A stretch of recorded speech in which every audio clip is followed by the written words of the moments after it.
Hello everyone, and welcome to another edition of #Onward Lebanon, a show airing monthly here on Lebanon Channel 6. I am your host, Todd Yohey, and I serve the Lebanon community as Superintendent of the Lebanon City School District. #Onward Lebanon is designed to provide viewers with an insight into the Lebanon schools, its people, its students, and its programming. The taping of this episode is August 11th, 2020, and that is important because some of the information contained in this show may change over time. With that, my guest today is Eric Sotzing, Treasurer for the Lebanon City School District, but this summer, also the point person in our district for making sure that all of our safety materials for reopening schools were ordered and are now in place for the return of students next week. Eric, welcome back to #Onward Lebanon. Thank you. Glad to be here. So we are sitting here in day number 2 of school reopening for teachers and staff. Our teachers and staff came back yesterday to start the year, and they have all of this week to prepare for students coming back on August 17th. And of course, part of that preparation this year is to review and be trained on safety protocols and use of some of the safety equipment and materials that we have put in place so that we can reopen schools safely. Can you just talk about that a little bit in general, about what we've done this summer to really prepare for a safe reopening of schools? Absolutely. We've done a tremendous amount of things to get ready for the opening of school, to make sure that it's safe and healthy for staff and kids. One of the major things that we've done is to put in place spray bottles and sanitation materials to go into all of the classrooms, that those can be sanitized before and after each group of students that comes into the building. In addition to that, we've hired additional outside contracted group who is going to come in and assist with sanitation throughout the entire building in order to make sure that we have spaces, high-touch areas that are sanitized with the appropriate EPA and CDC recommended materials for those to be safe and healthy for everybody to touch. That's going to be on a regular rotating basis, including lockers and playgrounds and cafeterias. All of those areas are there. In addition, we have installed, or in the process this week of installing, water bottle filling stations throughout the district for students to be able to, with a no-touch method, be able to fill water and have that available. In addition to that, we've got signage that is going to be posted prominently throughout the district. That includes at the entries, in the hallways, in the cafeteria, in the restrooms, in order to remind students what are the safe things that they need to be in order to do. One of those, obviously, is masks or face shields, face covering of some point. That will be posted prominently at the entryway and throughout the building. Hand washing is another area that we've got. Included with that is hand sanitizing. We've placed hand sanitizing stations at every building entrance that is open to the public, where they come in order to sanitize their hands before they do any business within the district. And that's for both visitors and students. We have parents that are going to be coming into the main entrances of the buildings, and they've got high-touch areas, so we've got those, that hand sanitizer that's available to do that, to remind individuals that they need to hand sanitize and wear masks or face coverings. I would add that we have also made sure that our healthcare professionals, our school nurses, also have the personal protection equipment that they need, the PPE that you hear about it. So they have the face coverings, the masks that they need, the gloves,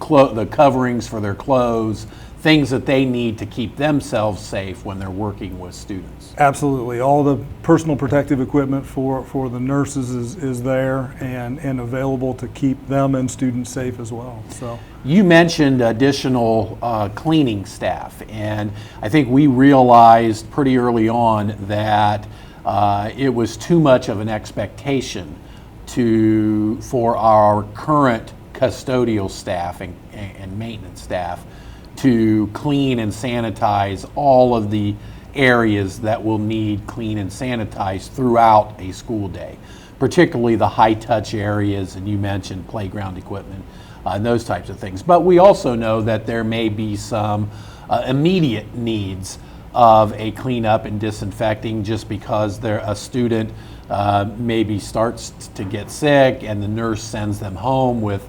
COVID-like symptoms, and that we want to make sure that the area that student was in gets an extra dose of cleaning and disinfecting. So we made a decision to invest in some personnel, and while we are not hiring employees by the school, we are contracting with a cleaning firm to provide those extra people to make sure that we're keeping our schools clean and sanitized. yeah, I'm very excited about that. We've got 19 individuals that we've brought on both first and second shift in order to cover those high-touch areas, including bringing them in for as a team to go into areas that if an individual were sick or had symptoms of COVID-19, that we could do a rapid response and go into those rooms, spray down, sanitize, and make sure that those areas are taken care of. In addition to that, it's the same process for after school. We have a number of after school activities that are involved in that, and we've got a team that will be at the buildings that will have those available. So I mean, I think it's a fantastic safety measure that we've put in place, kind of thinking ahead around what the possibilities of those could be. In addition to that, we've contracted with them to go in and do a 30-day germ stop spray that actually adheres to the surfaces of all the areas that will kill COVID-19. The effective rate of that's for 30 days. They're going to spray that on the high-touch areas as well. So they'll renew that every month while we're in this protocol. So both of those safety standards are in place. And people may be wondering, because they know that Lebanon is a district that is low in expenditure per pupil, and we run a very tight, lean budget. We do. How is the district plan to pay for those services? We have been fortunate enough to be provided some Corona relief funds and another grant that's called the ESSR grant. All of those items that we just talked about are being initially paid for out of those funds in order to continue this process. Obviously, that's a great use, I think, of the funds in order to make sure that it doesn't hit just the general fund of the district. So we'll continue to utilize grant funds as long as they're available, and hopefully, there'll be additional rounds depending upon how long this pandemic goes. But the good news is that we do have funds that have been specifically earmarked to pay for these types of things. So we talked about an investment in some personnel to help with the cleaning and disinfecting, but we've also added a school nurse to our list of personnel, and the purpose of that extra school nurse is really going to be just to conduct contact tracing. We believe that with students being perhaps showing symptoms at school and being sent home, the possibility of testing and students and or staff testing positive, that we are going to need a person who is dedicated, most of their time dedicated to just contact tracing people who have, been exposed to somebody who tested positive. And it's probably a little important to define those terms for people, because I think exposure means a lot of different things to people. But officially, in terms of COVID, If you look at the CDC or you look at the Warren County Health District, to be considered exposed means that a person was within 6 feet of an infected person for 10 consecutive minutes or more. In fact, I think the health department says 15 minutes or more, Right. But we're taking a little bit safer stand and we're going to say 10 minutes. And so in order to be exposed, you have to spend 10 minutes or longer within 6 feet of an infected person. So a lot of our safety protocols involve not being in that situation so that you're not exposed. And that doesn't mean that you may not get the virus from some other means or even from that person. But what it does mean is that when that person tests positive and we conduct contact tracing or the health department conducts contact tracing, if you were never within 6 feet of that person for longer than 10 minutes, then you will not be quarantined. Right. People who meet that exposure definition then will be quarantined for 14 days. And quarantine simply means you were exposed to an infected person. You now have the potential of being infected by the virus, and so you are quarantined for a minimum of 14 days because that's the incubation period, and then after that 14 days you can return to school if you're fever-free and don't have any symptoms or an improvement in symptoms. And that's a little bit different than being isolated because isolation only refers to people who have tested positive. So if you test positive, then you're isolated, again, by the health department or encouraged by the school district for a period of 10 days, again, and then you can return after being fever-free for 24 hours and no symptoms. So a lot of medical terminology. Yeah, we've had to learn a lot about that We this learned summer. quite a bit about it this summer.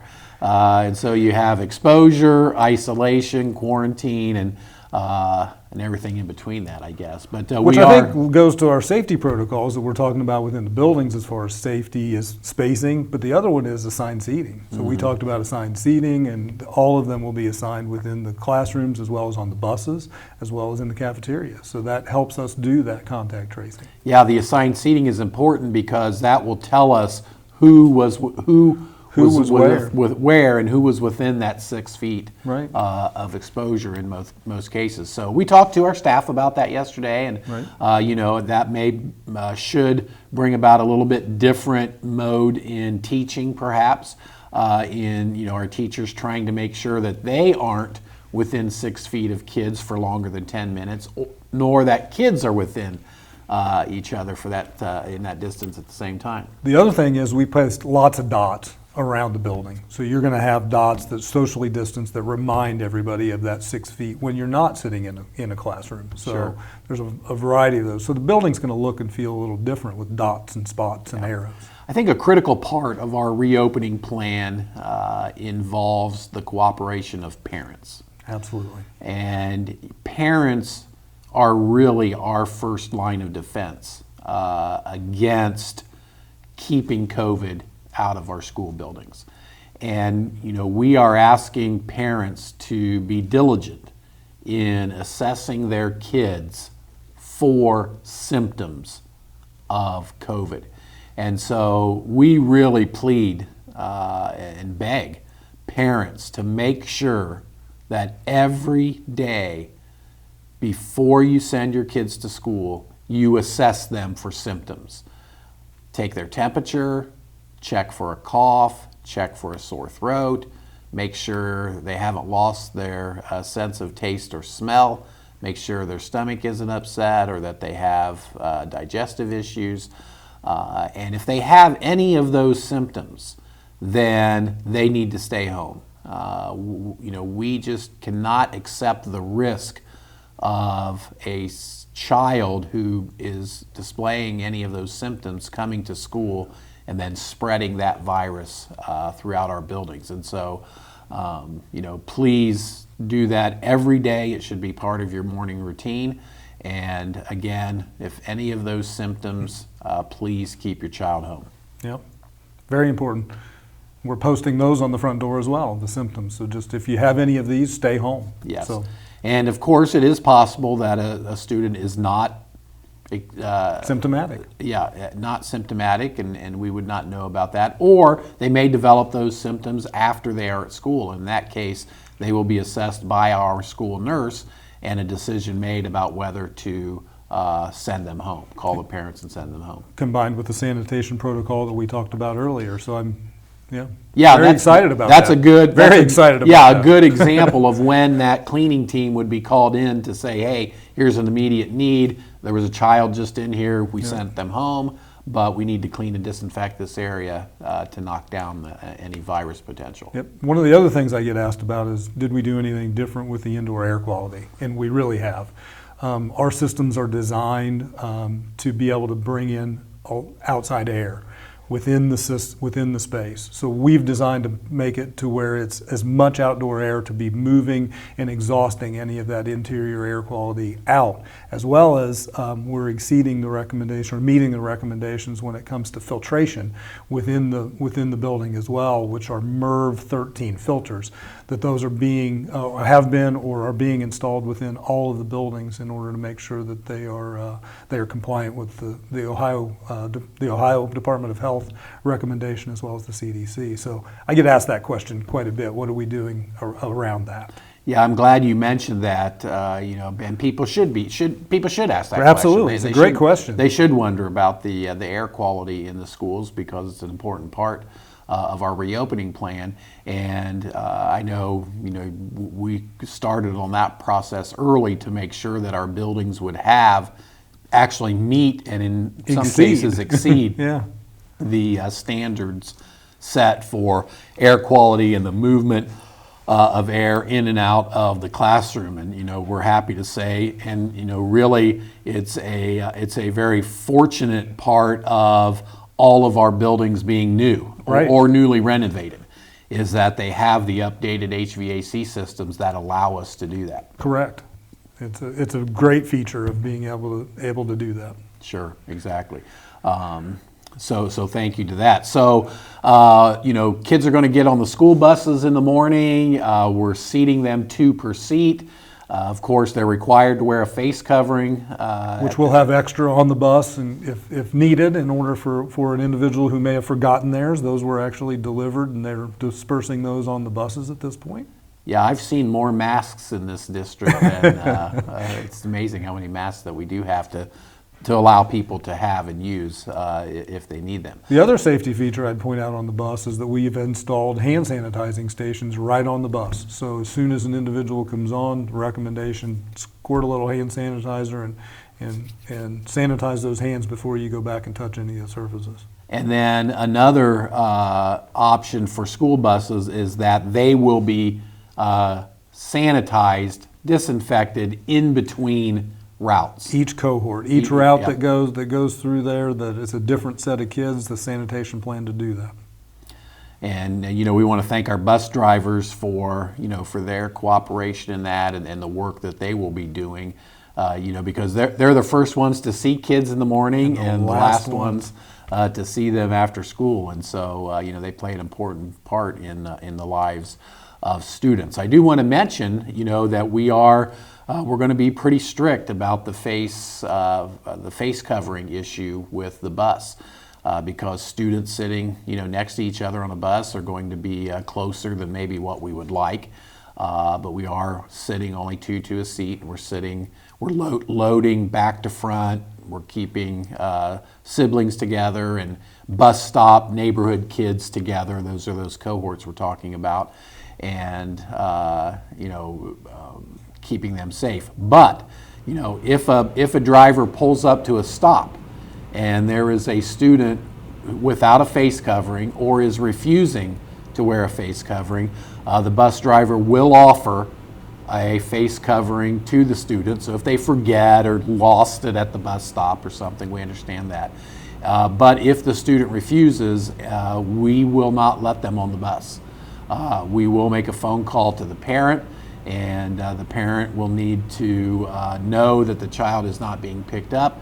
If we need to provide somebody to go to the bus stop until the parent can get there, we will do that. We're certainly not going to abandon young children Certainly. At a bus stop, but we do have a need to keep the other students on the bus safe, and so those face coverings are certainly mandatory. Great point.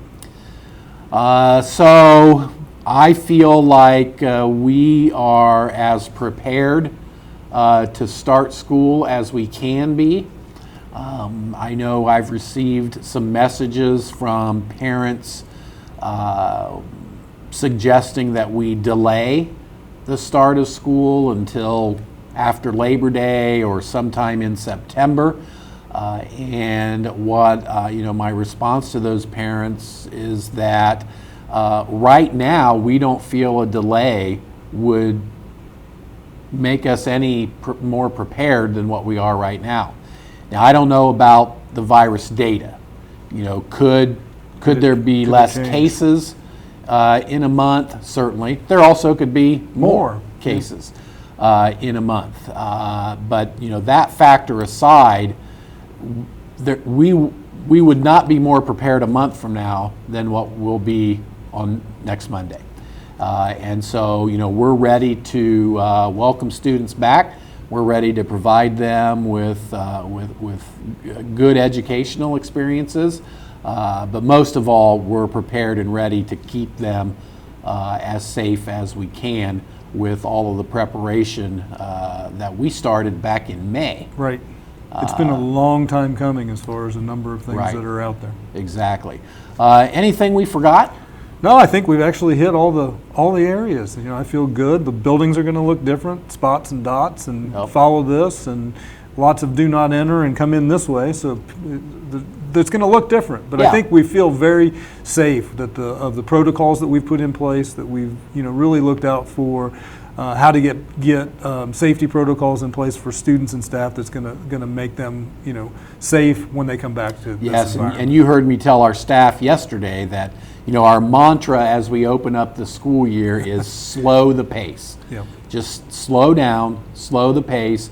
We don't want to have a hurried start to the school year because really we need to take time to allow students to acclimate back to being in school.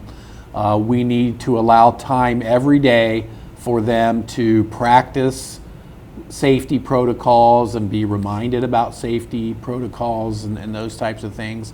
And we need time every day for safe instruction and safe learning. And we need time every day for students and staff to be able to remove their face coverings and not be afraid of contracting the virus. So that means, trips outside, trips to larger spaces in the building. And our staff is well aware of that. And so there will be what's become known as mask breaks or face covering breaks throughout the day. And I think that will, allow our folks to get through the day in this new protocol of having to wear a face covering. Sure. And so if you need more information about the reopening plans for the Lebanon City School District, you can visit our district website at lebanonschools.org. There is an entire tab with many links to information regarding the reopening of schools. And certainly I would think about any question that somebody has can be answered there. But of course, if you can't find the answer, feel free to contact your child's school or our district offices, and we'll be sure to get your questions answered. So Eric, thank you for spending some time with us here on #OnwardLebanon. And I look forward to a return visit sometime maybe in the next month or so, where we can talk about something other than the COVID virus. That seems to be the hot topic right now. Yeah, and I want to thank all of you for watching #OnwardLebanon, which airs monthly on Lebanon Channel 6. To learn more about the Lebanon City School District, follow us on Facebook at Lebanon City Schools, or check out our website at LebanonSchools.org. Until next time, take care of yourselves and take care of those around you.